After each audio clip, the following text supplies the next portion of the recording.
Y la mano dice, viene, viene, el amado viene, viene, viene, el amado viene, viene, viene, el amado viene, viene, viene. Donde estaba el lugar de la casa edificada, no la derriba. Pero le pone las mismas circunstancias y le vuelve a decir, pero es que el que estaba en la arena, dice, y vinieron tempestades, vinieron lluvias, vinieron ríos y soplaron vientos y dieron con ímpetu contra aquella casa. Y aquella casa cayó y fue grande su ruina. Y el Señor me preguntaba, ¿dónde tienes tu cimiento? ¿Dónde estás cimentado? ¿Cuál es tu base? Yo al Señor, orando, le decía, en tu palabra, Señor. Tenemos que tener fundamentado nuestra fe, nuestros cimientos, nuestra base. Tiene que basarse en la palabra del Señor, hermano. Bueno, cualquier cristiano lo usa. Es un fundamento principal para nosotros. Es donde agarrarnos. Es donde están sus promesas, nuestra guía. Al final la diferencia que hay entre las dos, una es una roca, una arena. Está hecha de diferentes cosas. Una roca firme, fuerte. ¿Dónde podemos ir en la palabra? A las cosas, sus promesas. Lo que ha dicho Dios, como hemos dicho muchas veces, si Dios lo ha dicho, Dios lo cumple. Si están sus promesas, las tenemos que aferrar a nosotros. En la arena son palabras vacías. No lo ha dicho Dios. Lo ha dicho el que dice que habla de Dios. O lo ha dicho fulano. Pero esa no tiene su fundamento. Yo me fundamento en lo que Dios ha dicho y en la palabra. Porque hemos dicho que su palabra es justa y es perfecta y es santa. Dicho esto, que el Señor le dice lo de los 2 cimientos, me llamaba la atención que leyendo la palabra, directamente se baja del monte y dice que se encuentra un leproso que sale por ahí del monte. Y yo me estaba preguntando, el leproso no podía estar en medio de la multitud porque antes no se podía estar, gente que estaba era inmunda. Ese leproso, aunque sea en los matorrales, estaba escuchando lo que Dios decía ahí.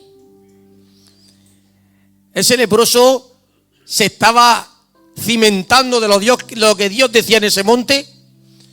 Ese leproso tenía el oído presto. Ese leproso se estaba construyendo su casa en la roca. Porque es que sale de los matorrales y no duda. No le pregunta, no, le dice, he aquí vino un leproso y se postró ante él diciendo, Señor, si quieres, puedes limpiarme. Gloria a Dios. No le preguntó. No le digo, oye, tú puedes, es que te he escuchado hoy hablar. No. ¿De qué manera se llenó de fe detrás de los matorrales sin escucharlo? Pero ya se había cimentado ese hombre y salió y le dijo, que me puedes limpiar, límpiame. Él se había fundamentado y sabía que Dios podía hacerlo. Y al igual, yo digo, como hemos dicho muchas veces, Judas tuvo, hemos dicho, al mejor maestro, al mejor pastor, al mejor evangelista. Lo tuvo dormía con él, estaban cerca, lo tenía lo más cerca. Pero hermano, no se edificó en la roca. No hizo las promesas de Dios suyas. Porque si la hubiera hecho suya, yo creo que lo hubiera llamado Señor y no Rabí, como dice la Escritura. Le llamó maestro porque lo estaba enseñando, pero no lo reconocía como Señor y Salvador. No tenía un fundamento. ¿Qué creo yo? Cosa mía. No hizo de sus promesas un fundamento suyo. Si no, es como si a Judas lo hubiera no traicionado, sino defraudado. No. Tú no habías hecho las promesas de Dios tuyas. Lo que Dios te había dicho, lo que la palabra te ha dicho, lo dice la palabra, ese fundamento te lo tienes que forjar en tu corazón. Las promesas que están en esta palabra son promesas de Dios y Dios las va a cumplir. Y esas tenemos que forjarlas en nuestro corazón. Que Dios bendiga su palabra. Mensaje cortico, hermanos. De la misma manera me llevaba de que el siervo, o sea, el centurión que le pide al Señor, Porque es que el Señor me hablaba mucho de dónde estaba cimentado y si era capaz de creernos lo que Dios nos dice muchas veces. Y hasta este hombre, que la historia sabemos que dice que tengo un siervo, que lo tengo malo, que está paralítico, y él dice, no, yo voy y te lo sano. Y él dice que no soy digno, que vaya a mi casa y que con una palabra tuya lo va a sanar. O sea, ¿qué fe tenía ese hombre?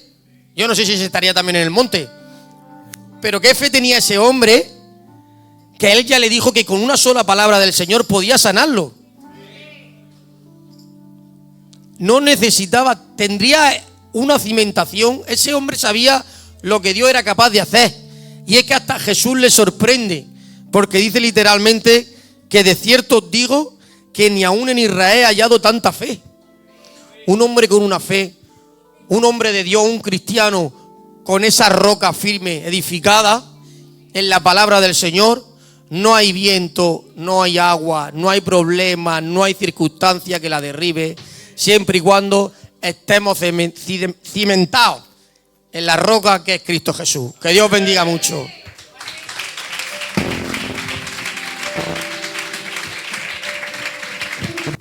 Santo Dios, gracias le damos a Dios porque Él nos está bendiciendo una tarde más. Bendecimos su nombre por siempre. Bueno, hermanos, vamos a compartir algo de la palabra del Señor para su gloria y para edificación de la iglesia.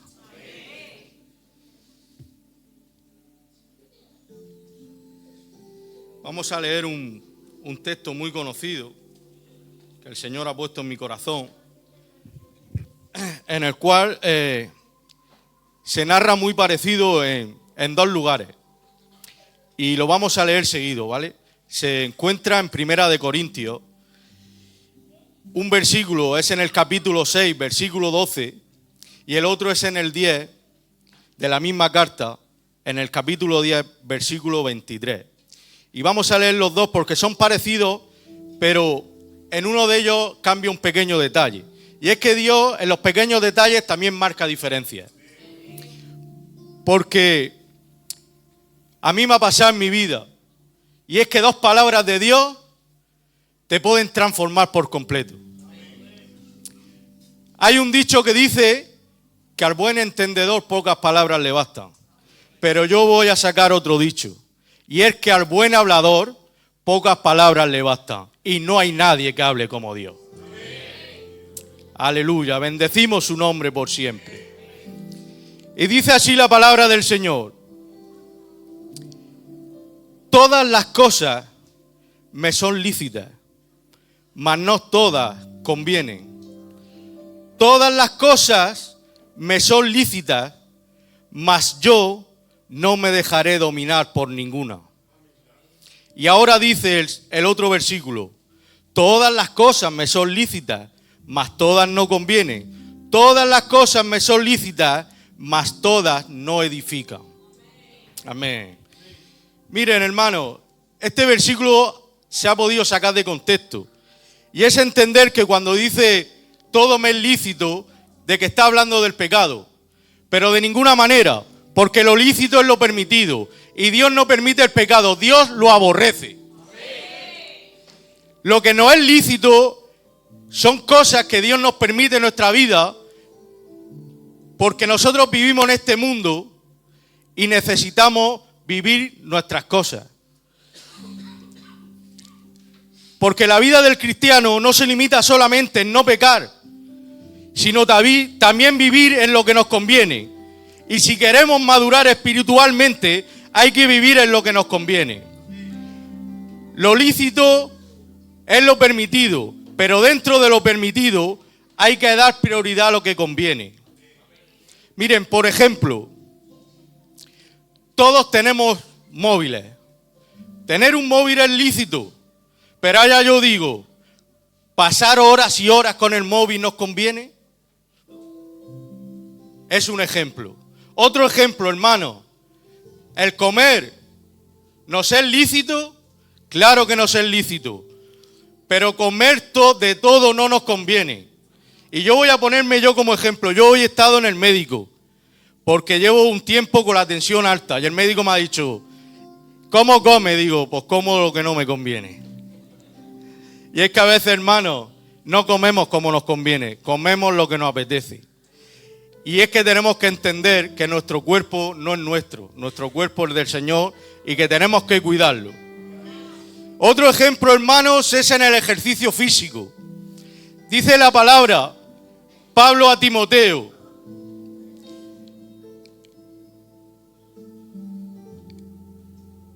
el ejercicio físico es bueno. Dice, para poco aprovecha, porque nos viene bien para nuestra vida. Pero dice el Señor, más bien ejercítate en la piedad, porque eso te hace bien en esta vida y en la venidera. Así que el ejercicio físico es lícito, es bueno, pero es más bueno, nos conviene ejercitarnos en la piedad.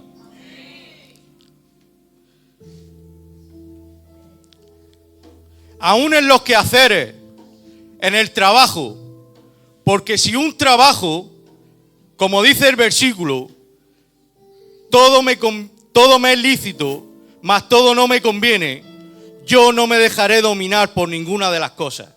Porque cuando algo lícito te domina, deja de convenirte. Porque aún en el trabajo, hermanos, cuando nos afanamos en el trabajo y nos aparta de las cosas de Dios, eso no nos conviene. Porque todo lo que nos aparte de la comunión con Dios no nos conviene. ¿Se acuerdan de Marta y de María?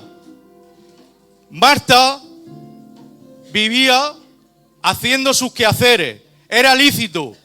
Amén, era lícito. Estaba preparando la cena para el Señor. Pero el Señor le dice, Marta, Marta, afanada y turbada estás en todas estas cosas. María ha elegido la mejor parte y es estar a los pies del Señor. Porque si algo nos conviene es estar a sus pies. Dale un aplauso al Señor.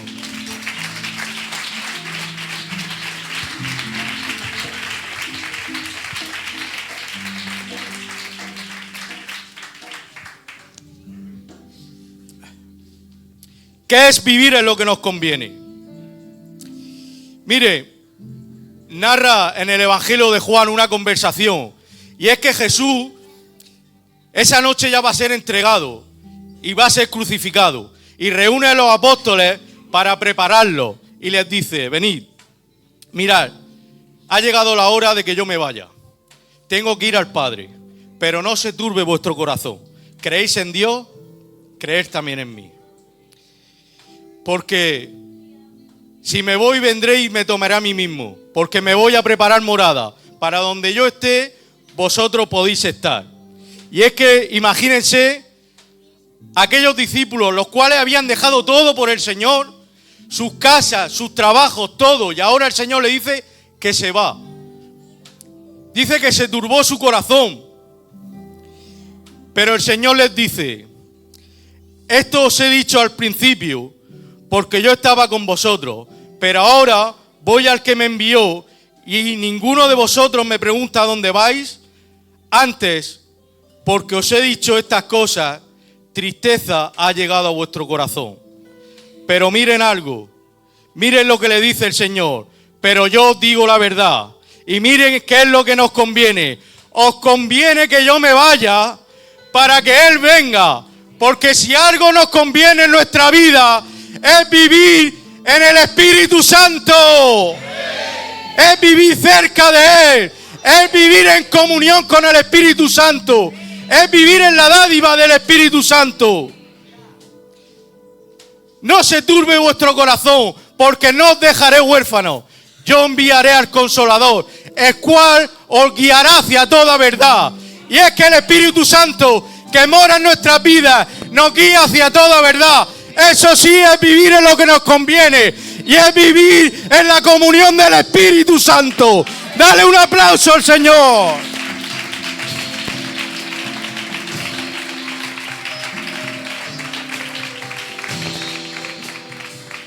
Dice la palabra, Él os convencerá de pecado, justicia y juicio. Bendito sea su santo nombre. Con el cual dice la palabra que hemos sido sellados Y nos ha sido dado como zarra el Espíritu Santo en nuestro corazón. El Espíritu Santo es una dádiva de Dios. Dice el Señor, vosotros siendo malos sabéis dar buenas dádivas a vuestros hijos. ¿Cuánto no más Dios, nuestro Padre, que está en los cielos, le dará el Espíritu Santo a aquel que lo pida? Vivir en lo que nos conviene es vivir en la dádiva del Espíritu Santo. Porque decimos que Dios hace lo que quiere, como quiere y cuando quiere. Y yo digo amén. Pero lo que Él quiere es lo que a mí me conviene. Y Él ha querido darnos el Espíritu Santo.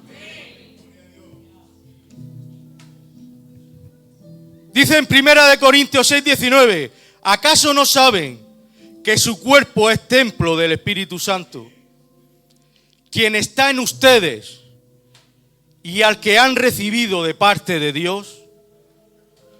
Por el Espíritu Santo ahora clamamos, Abba Padre. Por el Espíritu Santo podemos tener comunión directamente con Dios. Pasar tiempo con el Espíritu Santo nos conviene. Orar nos conviene. Porque orar, hermano, es una necesidad. El Señor le dijo a sus discípulos, orar para no entrar en tentación. Porque cuando tenemos comunión con el Espíritu Santo, somos tratados y somos apartados de la tentación. Porque el enemigo podrá engañarnos a nosotros, pero al Espíritu Santo, a ese sí que no le engaña. Por eso, si no queremos que el enemigo nos engañe, hay que vivir en comunión con el Espíritu Santo. Dale un aplauso a Dios.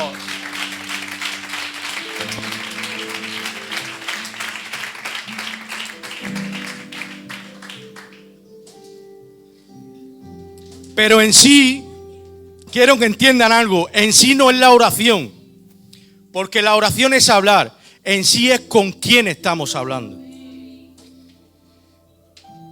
Dice Jesús que dos hombres fueron al templo, un fariseo y un publicano. ¿Y saben lo que dice del fariseo?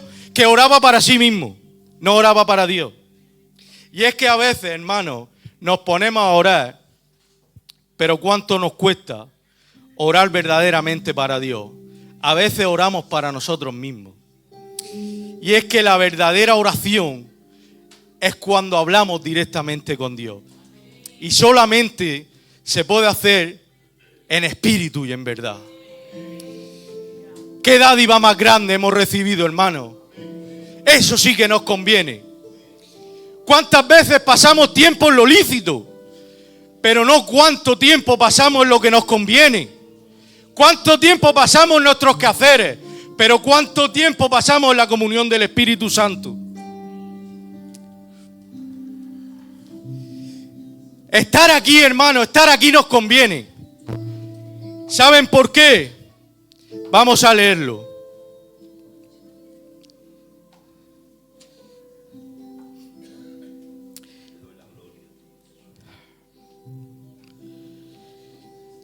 Dice, no os embriaguéis con vino, en el cual hay disolución.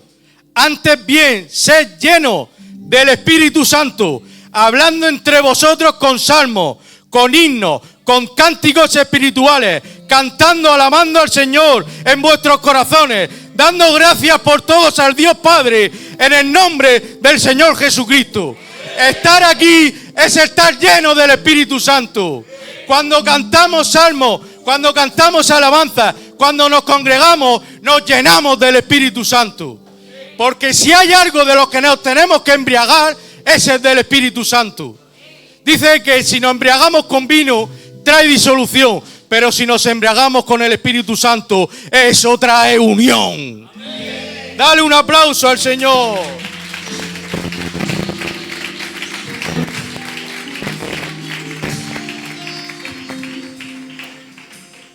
Todo me es lícito, pero más todo no me conviene.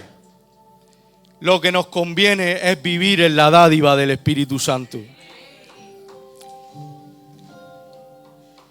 Pero miren, dice también algo que nos conviene.